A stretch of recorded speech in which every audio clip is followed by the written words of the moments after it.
2 standing by, all 4 lit and in the green. Welcome back to Legend of Zelda the Minish Cap. I have a quick diversion we need to take because I've forgotten about a heart piece.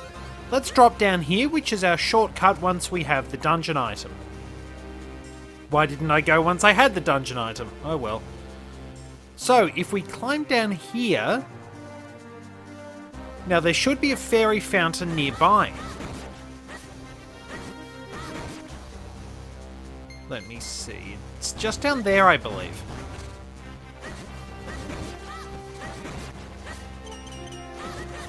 How did I not realize that was there? Oh well, we all make mistakes.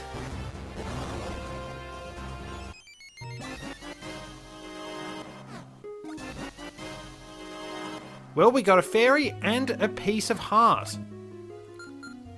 Now let's put that fairy in our bottle just in case. Their design is based on the ones in Wind Waker as well. No reaction about how they feel being trapped in bottles, in all fairness. In Wind Waker you could actually see that they had kind of sad expressions. Anyway, I'll take the time to get back up there. See you at the entrance to the Cave of Flames. And here we are. We can get that heart piece in order to ensure we will have another heart container as we adventure through this dungeon. Anyway, more exposition. Wow, it's hot in here. Come on, let's not stand around wasting time. Find that element so we can get out of here. So, as you might guess, the Cave of Flames is our fire dungeon. We get a nice preview of the area ahead. If you see rupees like this on the ground, trigger your Gust Jar and pull them in. The one that doesn't move in, that is a disguised rupee-like. Basically likes with a rupee lure. We'll evolve to catch greedy travellers, grab some hearts there and move off to the right where we will deal with bob-ombs.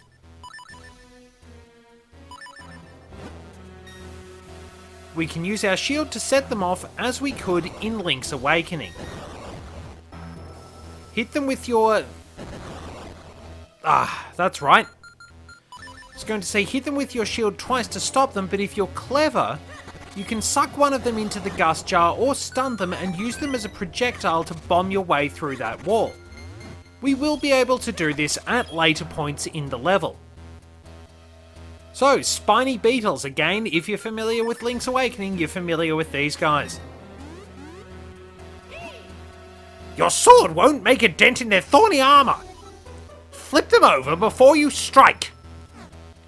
Way ahead of yours, though. And there we go. One miserable rupee for us, and the map. Actually, the compass, whoops. So let's loop around, and as we can see, one rupee-like. And we can head downstairs. I don't know if we can move those blocks to progress, but we can't do it to get through that particular area. We can't take a shortcut.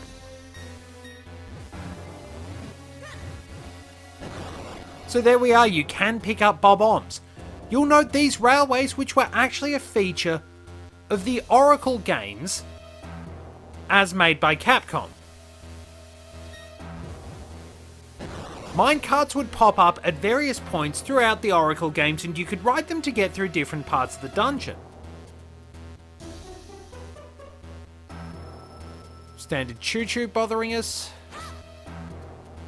Now we'll have to head along the tracks at various points throughout this dungeon. We can thankfully walk on them though. If we head through here, we'll see a couple of Helmasaurs we can dispatch if we want. This must be what the humans who built this mine used to get around in here. Maybe we should hop in. What? After all this, you don't expect me to believe you're scared? There's nothing to be afraid of here. Come on, let's go. So, jump on in.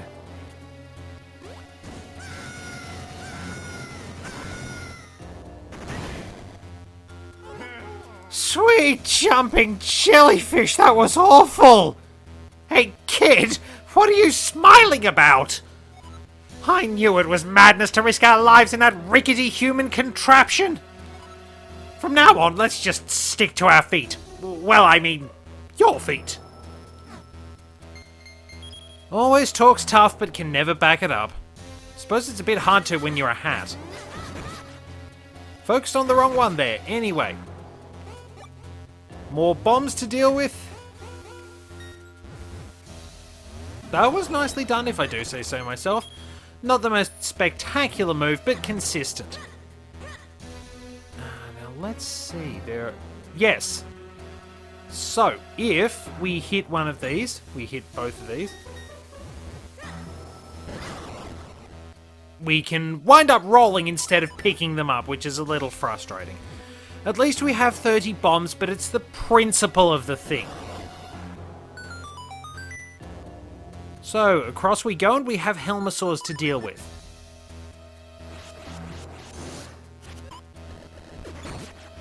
If you're lucky, you can actually manage to hit them in the back and wind up taking off that mask.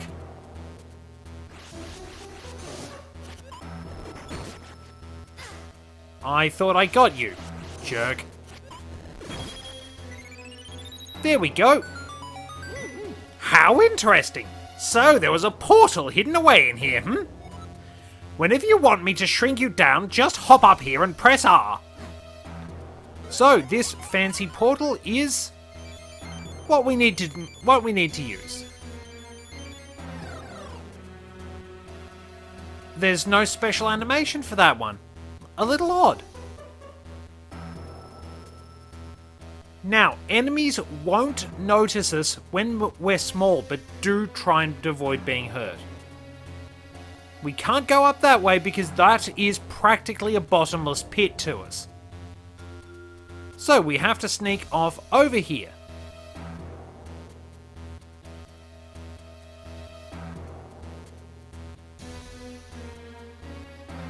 And we can't do anything about that heart piece just yet either.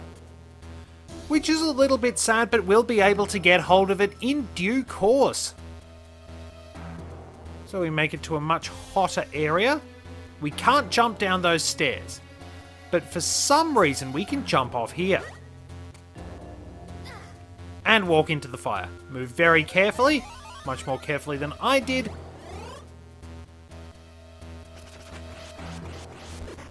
And we can get rid of those flames by using the Gust Jar. This will be very handy for later on in the dungeon, so take note of that tactic.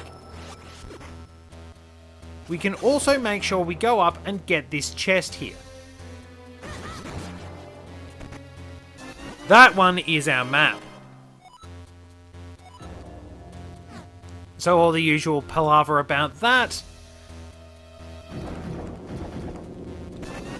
And a kinstone piece. Oh my, it looks really, really hot in that lava. Trust me, falling into that would be a bad idea. I'm sure you agree. So, doors open, we can make our way around. Now, as for this, we won't necessarily have enough time to pick all those up.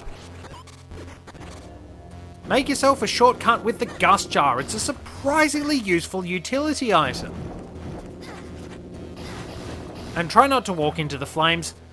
I mean, your feet can clear them.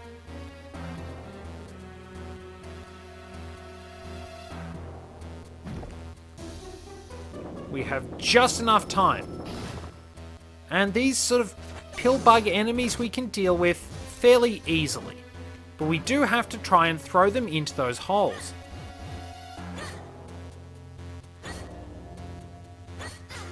Knock them into the holes in order to make platforms, basically. You will need to know how to do this for later in the dungeon.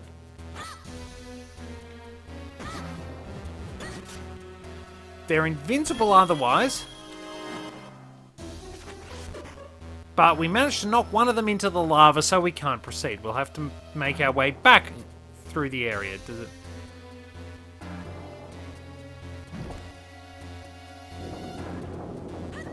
Right, so we leave the room and come back in, and then we should have that other pill bug ready to go. That was a little bit annoying.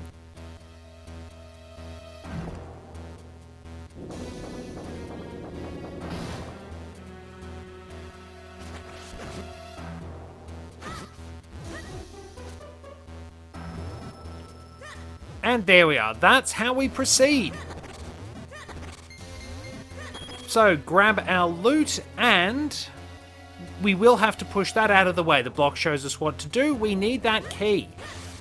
It is indeed a key in there, and we'll be able to fly over the lava by using Eslo as a parachute.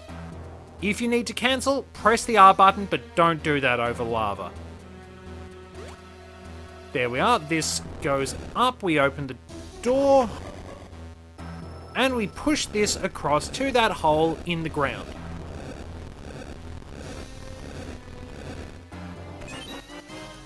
There's our key.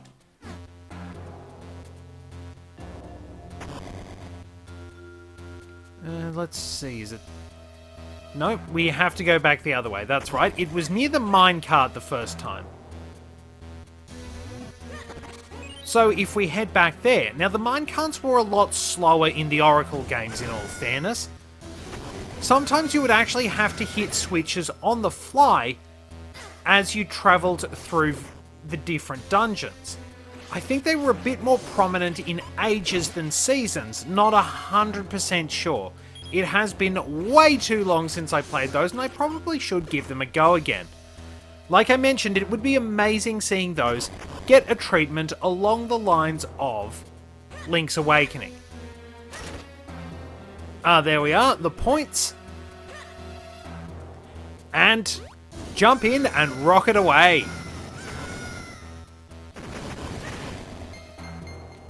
Well, not too bad, we don't get the rupees, but we do get some beetles to deal with.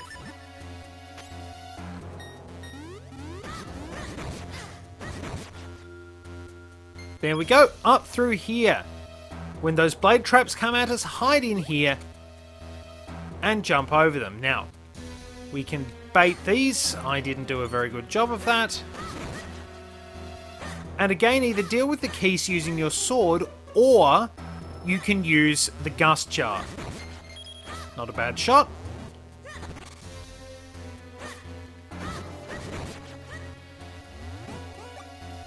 And if we bomb this wall, that should lead us to the heart piece.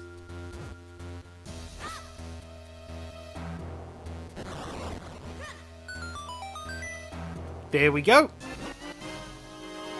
And that is our 8th heart piece. We have filled up another heart container, which will give us a bit more of an edge in the dungeon. Now let's see, we do need to head up here.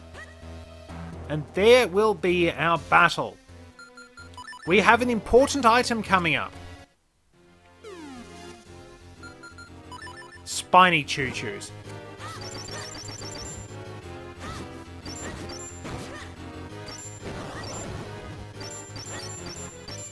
Alright.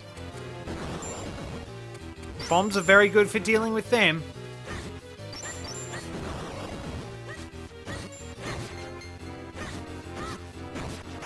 And there we are. With those Spiny Choo-Choos gone, our dungeon item is the Cane of Pachi.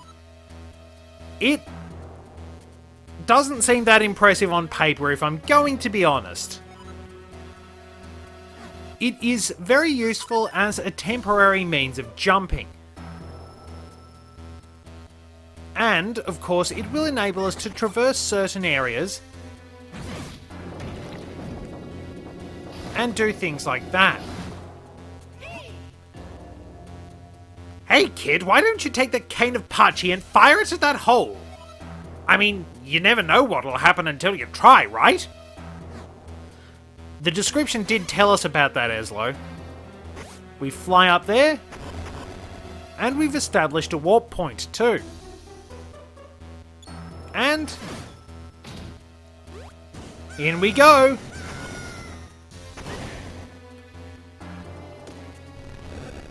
Not too shabby, really. And there we are, this should be our key. Yes, indeed. Nicely done.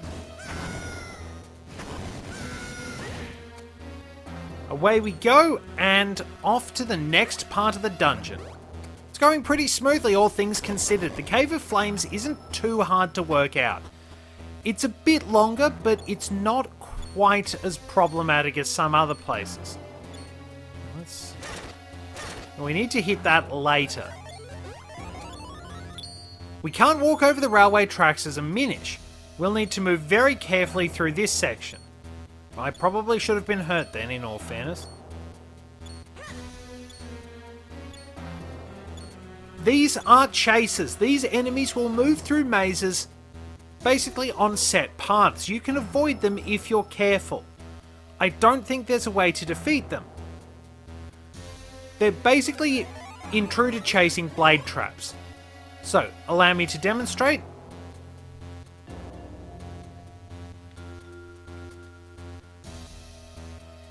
And there we go. We are past them, so we flip this over and get rolling.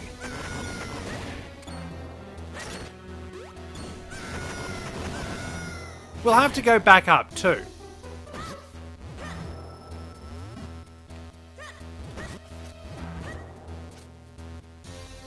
Thank you. Please pick it up. There we go.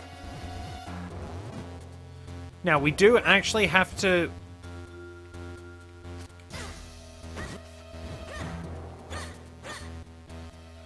That didn't go very well on my part. How do I do this now? We maneuver.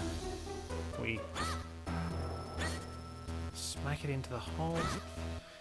Wait.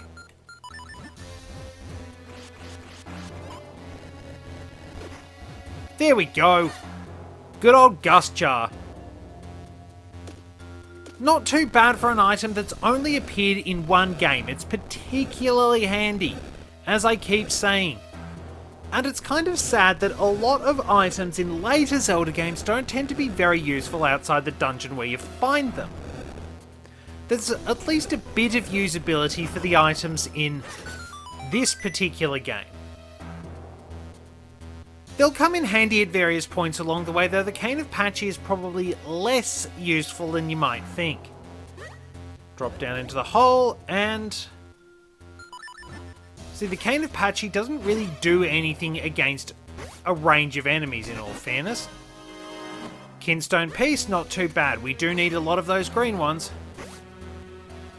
Head up here, and... more Kinstone Pieces. Can't complain about that. And we can head over this way to approach our boss key. I can probably get this particular dungeon done in the one episode, in all fairness. So we'll wait for that to come back. We'll set this.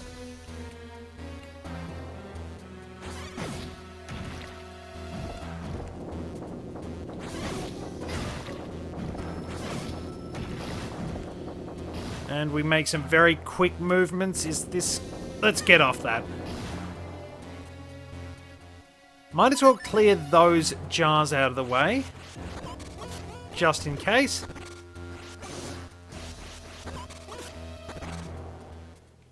And of course, we will have to make sure we very carefully move around these. Let's wait for now.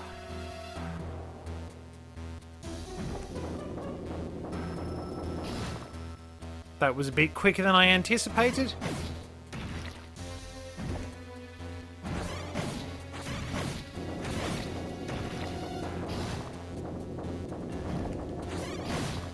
That's better. That's a lot better, and that gets us going the right way. So just this last little stretch before we actually get to the boss key, but we can go over this way if we want to find some items. And get stabbed by blade traps. Kinstone Piece, not too bad.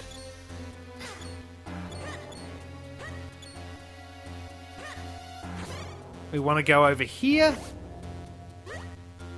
And since we can't reach that... There we are. The Cane of Pachi is very handy as a pseudo-jumping item, as I said. Probably its main use throughout the game. Otherwise, it's not really that spectacular because it doesn't do as much against enemies as you'd think. It doesn't really allow you to stun them, which is very disappointing. It's not quite as spectacular as the Cane of Burner and the Cane of Samaria. Admittedly, one could easily imagine the blocks used by the Cane of Samaria coming in handy for, well, basically being dropped on enemies' heads. The Cane of Burner offers exceptional protection. If we go over here, we can use our Gust Jar. Clear that up. That's right.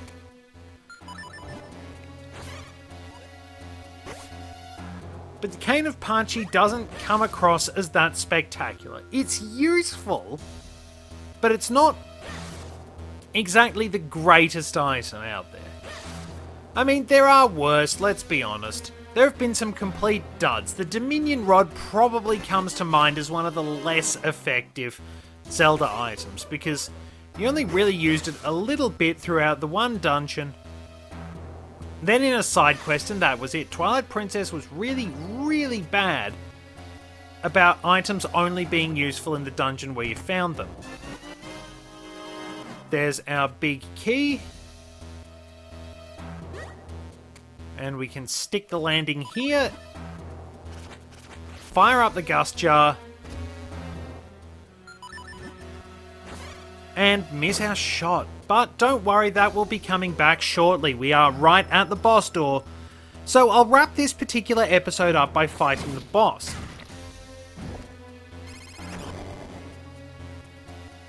Kind of like Dodongo's Cavern, you get to drop down to the boss fight at a pit of lava. We don't have to bomb the floor open though.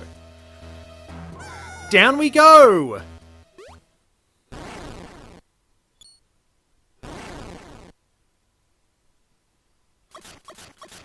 This is our boss, Gleerock, the fire-breathing lava beast. Move around it and avoid those flames it spits.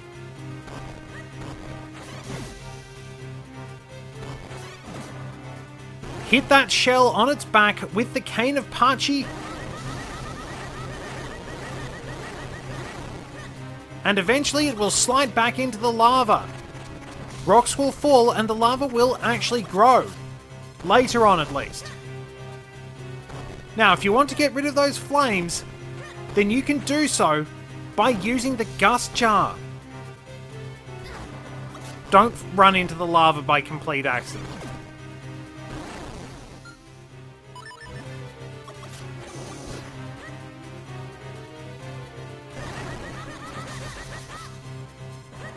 Okay, that was weird. Take the opportunity to clear up some of these. The lava will actually take care of them. Now, interesting to note, we just took minor damage from those flames throughout most of the battle. I mean, most of the dungeon. Somewhat annoyingly, if you get hit by the flames here, Link will literally run around like his backside is on fire. Mainly because his backside is on fire.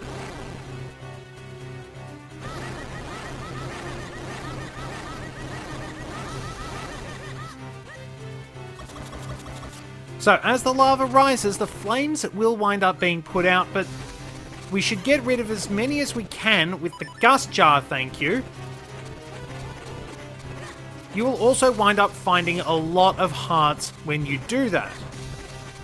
So in all fairness, this isn't that tough a boss fight. It's mostly getting yourself in the right position to hit Gleerock's shell with the Cane of Pachi.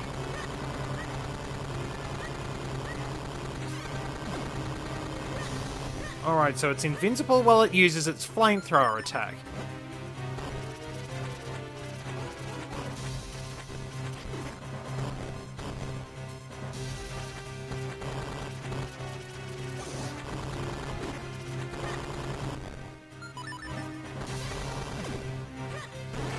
Oh, that's problematic.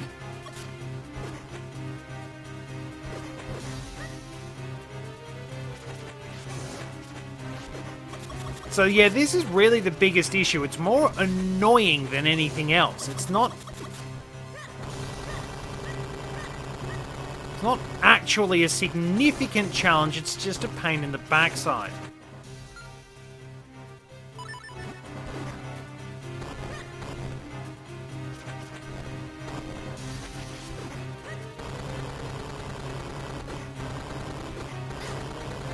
So yeah, you wind up running it.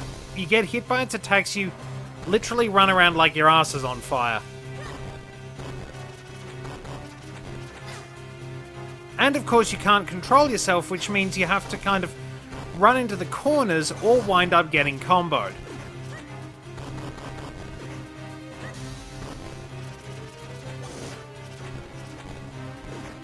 So yeah, this really is just annoying more than anything else.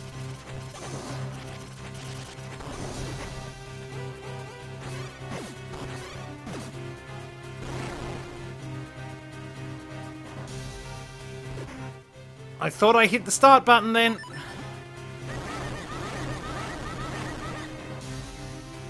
Well, there it is. It's a bit of a pain, but really not that challenging. Just like King Dodongo, it sinks into the lava. We destroy it. And we get ourselves a brand new element, which conveniently looks like the Goron's Ruby. Not too shabby at all.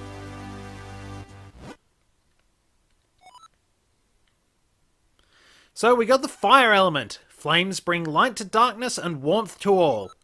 The fire element is the embodiment of that power. Not too bad, but I have a particularly bad relationship with fire because, you know, I'm from Australia and the entire country just catches fire every summer, along with the country just trying to kill its entire population with dangerous animals and things like that. Never been a summer person at all. At least I can warm up in winter, rather than having a hard time cooling down in summer. Anyway. Oh, that was hot! It was so hot I thought my fibers would catch fire. Ah, but it's over now. I suppose we should go back and speak to Malari. Which we shall do in the next episode. We'll do a little bit of touring around for heart pieces as well, because we have a bit of exploring to do now that the game is opening up. Thank you very much for joining me. Until next time, this is Red 2, returning to base.